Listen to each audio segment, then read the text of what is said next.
So Corey and I had this conversation yesterday. Corey started the sentence. I finished it, but he was going to finish it a different way. All right. He said there's no way they can. I said there's no way they can win if.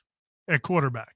You think if Van Dyke starts, they can't win? I said he was going to say there's no way they can play a freshman. I said you can't roll that kid out there again. After the way I would give Van Dyke a chance off the bench possibly. But man, you can't look the rest of your team in the face and say we're going to put this guy out here again to just give the other team the game.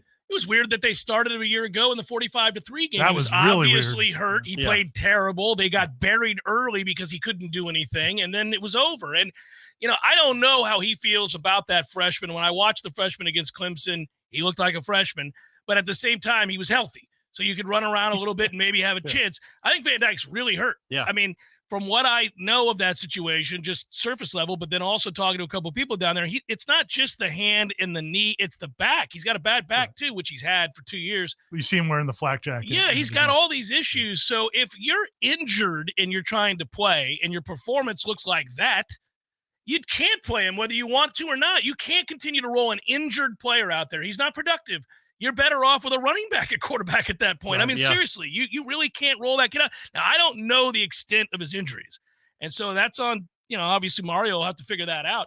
I just know that being in Miami's situation, rolling into Tallahassee with an undefeated Florida State team, which we presume will be healthier this weekend than they were last, that's a tough spot for the Canes. That's why you can't blow a game against Georgia Tech. It's why you can't score 6 points, but just 6 points against NC State and lose a game, because now you're going to come up here and Florida State's hungry, wants to continue to dominate and separate themselves from the teams in the state, and they're going to get guys back.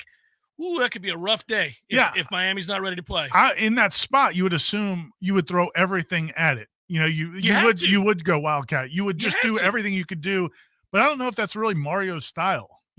I'm right. I make you laugh while you're drinking. Mario's style is to be incompetent in game. Honestly, he's a terrible in-game coach. But they've got to do something. You just can't just do what you've been doing is all I'm saying. No, it would not work because, look, I think NC State's got a good defense. Very good probably defense. On caliber of Florida State, maybe a tick better than Florida State, but their offense is atrocious. It's awful. NC State's I'm talking about. Of course it is. And Florida State's, if you guys have noticed, does not have an awful offense. Right. It's pretty good. Pretty good. But with all the weapons. Yeah, with the weapons, they're really, really good. Incredible. Yeah. So you can't, you have to put up some points, man. Right. You have to. In Virginia, they beat Virginia in overtime. When they had a pick six, they've been really bad since Van Dyke got back on offense. And you have to be, what's the race to? 30, right? 24. But I'm saying Miami it might be can't score. 20. That's what I'm might saying. Be 21. Yeah, I mean, then your defense would have to play great to hold Florida State to 20-ish. But how does this offense even get to 20? If you make them go 80 yards? You would think that they will. I mean, you're probably going to get the very best they have, right? Like whatever that effort level is. But if Van Dyke can't throw the ball, correct. If he's not, then and I don't again, know what their best looks like. We'll know early. I mean, early in that game a year ago when you saw him, I instantly went, "Oh, he's compromised." He also sacked himself a couple times in that game. I'm talking about last year, and then he did that last week. He sat down. He had a clean pocket, and I was like, "Man, okay, that's a sign that he's kind of given up on the game." Ghost is what he's seeing, and he's not. He's broken. He looked broken. Now he might end up. I always have to couch it and he might, because I don't want to jinx anything. He might end up looking like John Elway this week. Well, that's a shame on us broken. if he does. If he does, then we have a different conversation, because he hasn't looked like John Elway at any point ever, and he's certainly not looked like that. He looks like year. John Elway now, like 62-year-old John Elway.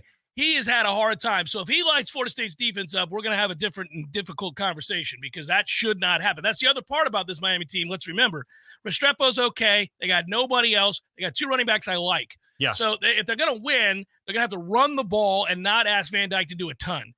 I don't know, man. Good luck with that. I just don't see them lining up and running the ball against Florida State. I think that's a tough ask against this defensive line. Maybe.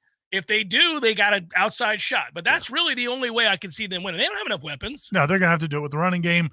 They do have – I like a couple of the receivers. They haven't been consistent. No. And they haven't been consistent in the passing game in general. But I think they have some guys that could run and can play. But I just – that's the thing.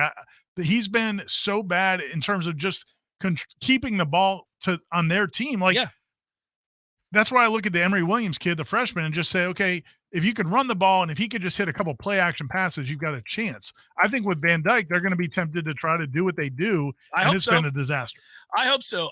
Listen, I said this about Duke when they came in here, and it's interesting. I thought Duke's only plan would be to run the ball, to try to bludgeon you, shorten the game, and cater to your defense. Your defense is the best thing you have. Miami is top 50 in most defensive categories. They're pretty damn good. If you look at all the advanced metrics, they're not quite as good as Duke defensively, I don't think, but they're close. They're close. Yeah. And they have a couple guys that this Florida State offensive line is going to really struggle to block. Yeah. So they have to hope to shorten games, run the football, cater to their defense, win field position, and try to get into something late in the third quarter where you have a shot. It's a tough ask, especially if you don't think they're going to be able to run the ball consistently. So that's what they're up against. And if I'm obviously Adam Fuller in this defense, I'm doing everything in my power to shut down the run, and I'm daring you to throw it. Isn't that the recipe, though? Like, Duke had a lead going into the fourth quarter, and that's how they did. They had a pick six.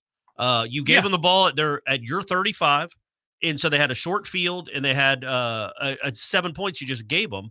I think you gave them a couple of short fields. That's how Miami wins this game, right? They're not going to put up 500 yards of offense. But if you have a couple of bad turnovers, if you do some make some not great decisions, and they hit one or two runs, they can get to 20 points. So if you look at them, they're top 20 in success rate against the run. They are top 50 against the pass in success rate. Just a basic stat here of advanced metrics, and then their overall success rate on defense is top 30. Yeah, so they got lit up against Carolina, right? Like, he put up a ton of points on them, and I think that's the one game faced where you look at and you go, "Ooh!" That's also the only offense they face that's similar to what they're going to see Saturday. If Florida State has the people back that need to be back, that they did not handle North Carolina. It was a weird game, that North Carolina game. Remember, they had the lead at halftime, and they felt good going in. They played a really good half. And then North Carolina just the 24-point run to start the second half. They avalanched them in a couple of great throws from a very good quarterback. But, yeah, I mean, it was interesting to watch that. You're right. I was surprised the way that unraveled. They'll be intense. It's a rivalry game. They hate Florida State. We hate them. So I got to imagine that early on. But if you get on them early, yeah. There's a chance it could go the route it did last year when you got on them early. No, it definitely can, especially if they're not getting any kind of play at quarterback. For the from the news perspective, it's not usually our strength or our focus on the Seminole Headlines, but they did practice today, and there were several guys back in practice, various degrees of what they were doing, what they weren't doing, and I think most everybody did something. Not everybody did everything. But Johnny Wilson looked really good. Had a TD catch in the first 11-on-11 period. Had a couple of really nice catches. Well, that's a great sign. And obviously, looked fresh-legged, I thought. Looked like he had fresh legs. For all I care, they could be out there on bicycles and just not hitting at all. Yeah. Just that's fine. Just get ready to play ball. They play a lot of football. Once Johnny made that catch early on. Get him out. Go study, man. Enough. We'll see you tomorrow. That's a wrap, baby. Go lay down. Let's settle down.